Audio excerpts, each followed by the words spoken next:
How to use the wildcard in the Fantasy Premier League. Hey everyone, welcome back to the channel. In today's video, I'm going to show you how to use the wildcard in the Fantasy Premier League using the official Premier League app. So now without further ado, let's get started. So first thing first, open the Premier League app on your phone and make sure that you're logged in to your account. And now here, once you're inside the app, just tap on the transfer tab to start editing your team. And here, once you see the interface like this, just tap on transfer, and with that, here is something important.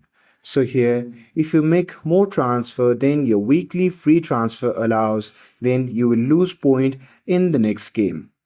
So here, that means, for example, if I transfer out 3 players without using any chip, then you would see -4 under the cost section. That means 4 points will be deducted from your total in the next round.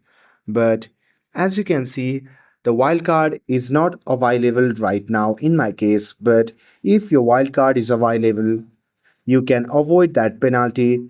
So here you just have to tap on the wildcard chip, and once the wildcard is activated, you can make unlimited transfers without losing any point, which is perfect for reshaping your entire squads.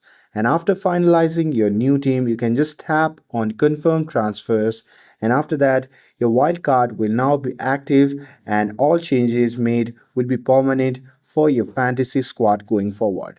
And that's it. That's how you can use your wildcard in the Fantasy Premier League app.